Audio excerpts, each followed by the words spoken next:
A l'edat mitjana, les composicions poètiques anaven acompanyades de música i solien ser cantades.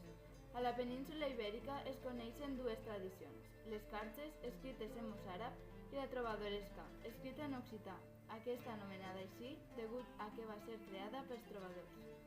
Temàtica. L'amor verdader només existia en les relacions extramatrimonials, perquè els matrimonis solien ser generalment de conveniència.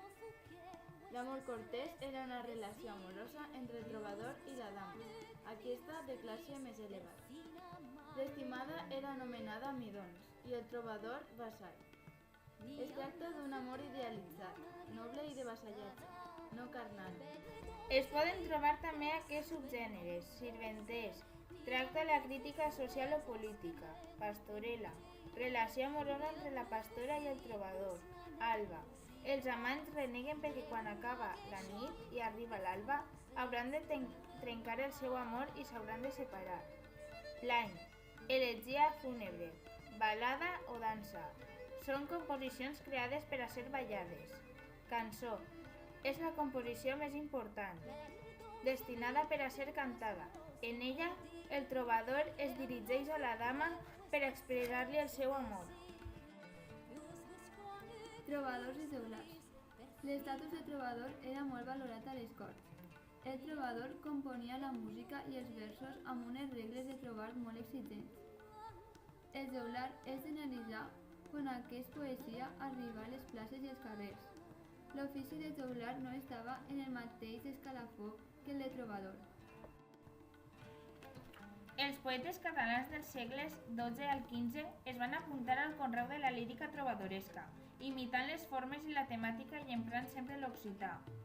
Les raons que expliquen aquell entusiasme són el prestigi d'aquella lírica primera en romans, les aspiracions hegemòniques que els reis de la corona tenien a Occitània, el catarisme, una religiositat imbuïda d'ideals místics cristians que s'entenia per les terres occitanes.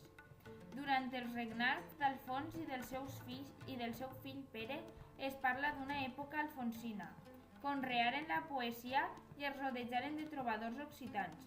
En la batalla de Muret va morir el rei Pere i l'infant Jaume I restà captiu. La pèrdua de la guerra va significar el final de les aspiracions de domini dels reis catalans a l'Occitània, el final de la religiositat mística dels catars i locals de l'època durant els trobadors. Cerverí de Girona. Guillem de Cervera, també anomenat Cerverí de Girona, es tracta d'un gran trobador que produeix l'obra més prolífica. Fou un professional de la cancelleria reial. Va escriure 3 grans gèneres populars. Els certàmens, els tractats i els reculls poètics. Al consistori de Tolosa es divulgà la poesia cortesana. El certamen més premiat fou el consistori de Barcelona i les seues festes de la Gaia Ciència. Als certàmens apareixen cançoners que difonen antologies de poemes trobadorescos, com l'important cançoneret Ripoll. També s'escriuran el llibre de Torsimany, d'Averçó. La llengua dels poetes anirà impregnant-se més i més del català que parlaven quotidianament. Comencen a imitar models culturals i literaris italians. Jordi de Sant Jordi. Obra. Poemes de temàtica amorosa. La llengua d'aquest autor és un valencià amb l'ús superficial de l'occità, com a exemple d'una obra seua, Presoner.